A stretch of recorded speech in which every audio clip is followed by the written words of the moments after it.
The Masque of the Red Death by Edgar Allan Poe. The Red Death had long devastated the country.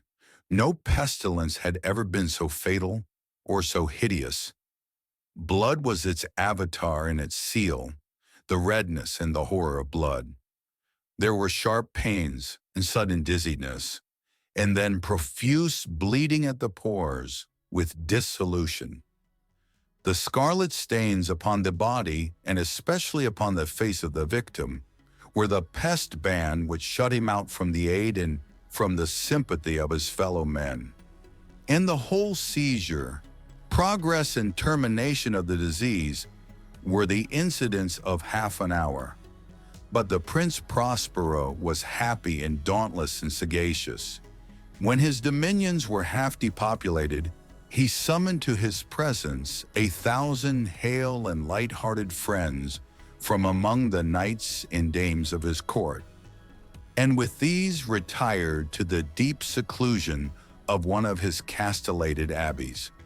This was an extensive and magnificent structure, the creation of the prince's own eccentric yet august taste. A strong and lofty wall girdled it in. This wall had gates of iron. The courtiers, having entered, brought furnaces and massy hammers and welded the bolts. They resolved to leave means neither of ingress or egress to the sudden impulses of despair or of frenzy from within. The abbey was amply provisioned. With such precautions, the courtiers might bid defiance to contagion. The external world could take care of itself. In the meantime, it was folly to grieve or to think. The prince had provided all the appliances of pleasure. There were buffoons, there were improvisatori, there were ballet dancers, there were musicians, there was beauty, there was wine. All these in security were within. Without was the Red Death. It was toward the close of the 5th or 6th month of his seclusion, and while the pestilence raged most furiously abroad, that the Prince Prospero entertained his 1,000 friends at a masked ball of the most unusual magnificence. It was a voluptuous scene, that masquerade. But first let me tell of the rooms in which it was held. There were 7, an imperial suite.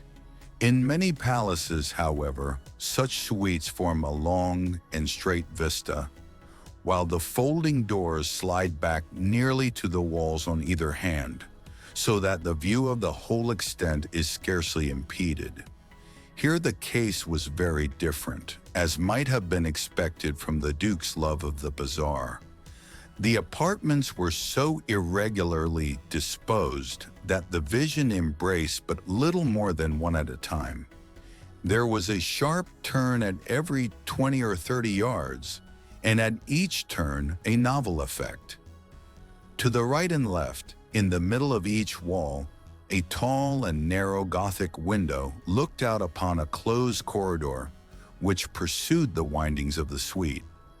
These windows were of stained glass whose color varied in accordance with the prevailing hue of the decorations of the chamber into which it opened. That at the eastern extremity was hung, for example, in blue, and vividly blue were its windows. The second chamber was purple in its ornaments and tapestries, and here the panes were purple. The third was green throughout, and so were the casements. The fourth was furnished and lighted with orange, the fifth with white, the sixth with violet. The 7th apartment was closely shrouded in black velvet tapestries that hung all over the ceiling and down the walls, falling in heavy folds upon a carpet of the same material and hue. But in this chamber only, the color of the windows failed to correspond with the decorations. The panes here were scarlet, a deep blood color. Now in no one of the 7 apartments was there any lamp or candelabrum. Amid the profusion of golden ornaments that lay scattered to and fro or depended from the roof, There was no light of any kind emanating from lamp or candle within the suite of chambers. But in the corridors that followed the suite, there stood, opposite to each window, a heavy tripod bearing a brazier of fire that projected its rays through the tinted glass and so glaringly illumined the room. And thus were produced a multitude of gaudy and fantastic appearances. But in the western or black chamber, the effect of the firelight that streamed upon the dark hangings through the blood-tinted panes was ghastly in the extreme, and produced so wild a look upon the countenances of those who entered, that there were few of the company bold enough to set foot within its precincts at all. It was in this apartment also that there stood against the western wall a gigantic clock of ebony. Its pendulum swung to and fro with a dull, heavy, monotonous clang, and when the minute hand made the circuit of the face, and the hour was to be stricken, there came from the brazen lungs of the clock a sound which was clear and loud and deep and exceedingly musical, but of so peculiar a note and emphasis that, at each lapse of an hour, the musicians of the orchestra were constrained to pause momentarily in their performance to hearken to the sound, and thus the waltzers perforce ceased their evolutions, and there was a brief disconcert of the whole gay company, and, while the chimes of the clock yet rang, it was observed that the giddiest grew pale, and the more aged and sedate passed their hands over their brows as if in confused reverie or meditation. But when the echoes had fully ceased, a light laughter at once pervaded the assembly. The musicians looked at each other and smiled as if at their own nervousness and folly, and made whispering vows each to the other that the next chiming of the clock should produce in them no similar emotion. And then, after the lapse of 60 minutes, which embrace 3,600 seconds of the time that flies, there came yet another chiming of the clock, and then were the same disconcert and tremulousness and meditation as before. But in spite of these things, it was a gay and magnificent revel. The tastes of the Duke were peculiar. He had a fine eye for colors and effects. He disregarded the decorum of mere fashion. His plans were bold and fiery, and his conceptions glowed with barbaric luster. There are some who would have thought him mad. His followers felt that he was not. It was necessary to hear and see and touch him to be sure that he was not. He had directed in great part the movable embellishments of the 7 chambers upon occasion of this great fete, and it was his own guiding taste which had given character to the masqueraders. Be sure they were grotesque.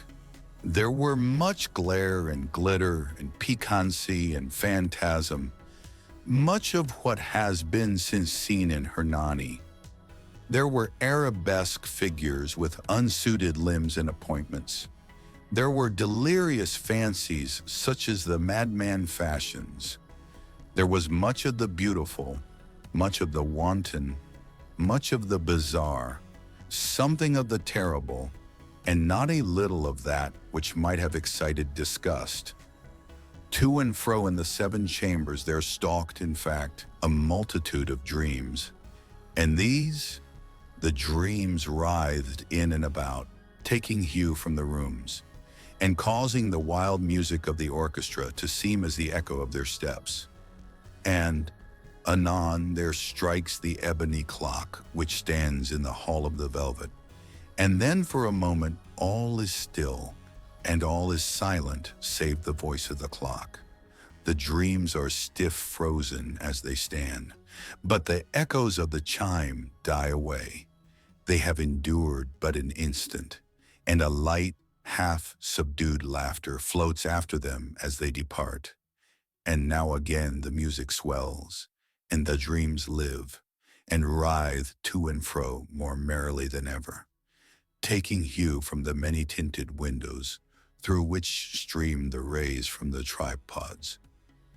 But to the chamber which lies most westwardly of the seven, there are now none of the maskers who venture, for the night is waning away, and there flows a ruddier light through the blood-colored panes, and the blackness of the sable drapery appalls, and to him whose foot falls upon the sable carpet, there comes from the near clock of ebony a muffled peal more solemnly emphatic than any which reaches their ears, who indulge in the more remote gaieties of the other apartments.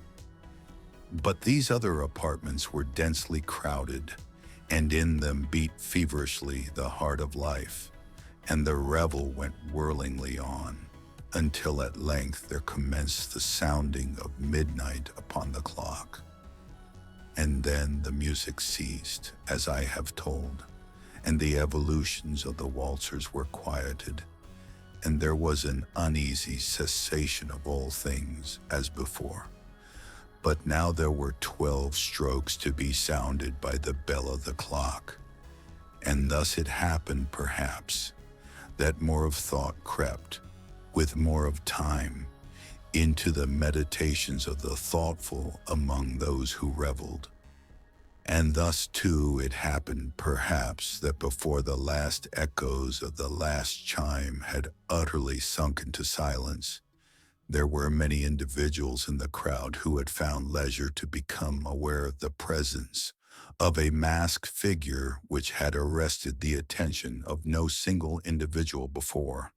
And the rumor of this new presence having spread itself whisperingly around, there arose at length from the whole company a buzz or murmur, expressive of disapprobation and surprise, then finally of terror, of horror, and of disgust. In an assembly of phantasms such as I have painted, it may well be supposed that no ordinary appearance could have excited such sensation. In truth, the masquerade license of the night was nearly unlimited, but the figure in question had out-Heroded Herod and gone beyond the bounds of even the prince's indefinite decorum. There are chords in the hearts of the most reckless which cannot be touched without emotion. Even with the utterly lost, to whom life and death are equally jests, there are matters of which no jest can be made. The whole company, indeed, seemed now deeply to feel that in the costume and bearing of the stranger, neither wit nor propriety existed.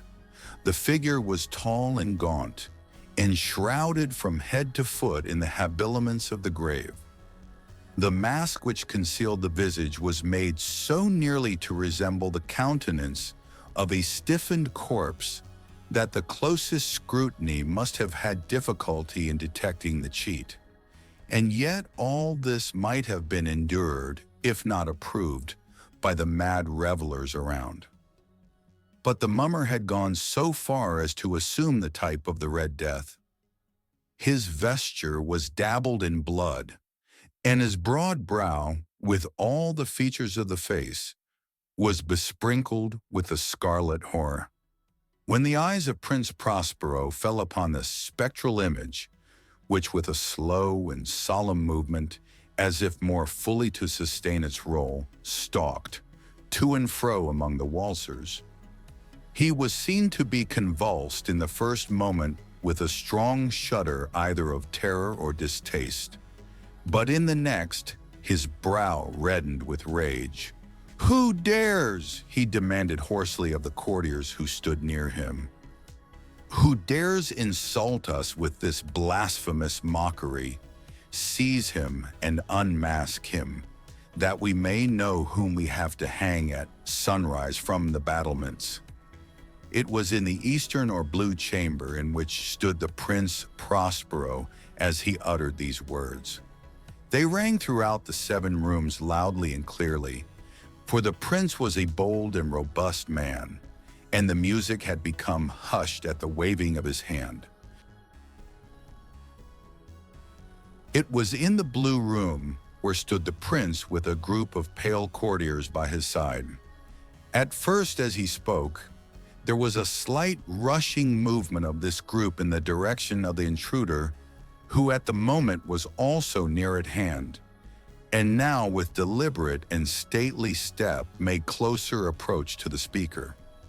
But from a certain nameless awe with which the mad assumptions of the mummer had inspired the whole party, there were found none who put forth hand to seize him, so that, unimpeded, he passed within a yard of the prince's person, and, while the vast assembly, as if with one impulse, shrank from the centers of the rooms to the walls, he made his way uninterruptedly, but with the same solemn and measured step which had distinguished him from the first, through the blue chamber to the purple, through the purple to the green, through the green to the orange, through this again to the white, and even thence to the violet, ere a decided movement had been made to arrest him. It was then, however, that the Prince Prospero, maddening with rage and the shame of his own momentary cowardice, rushed hurriedly through the 6 chambers, while none followed him on account of a deadly terror that had seized upon all.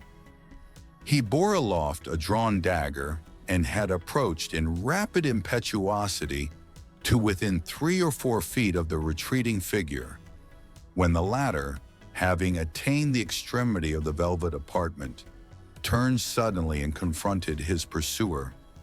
There was a sharp cry, and the dagger dropped gleaming upon the sable carpet, upon which instantly afterwards fell prostrate in death the Prince Prospero.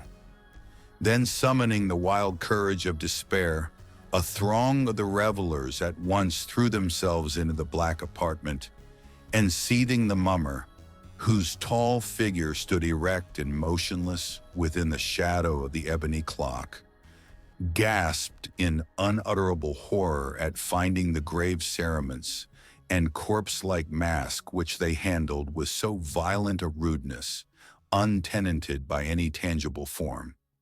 And now was acknowledged the presence of the Red Death. He had come like a thief in the night, and one by one dropped the revelers in the blood-bedewed halls of their revel, and died each in the despairing posture of his fall.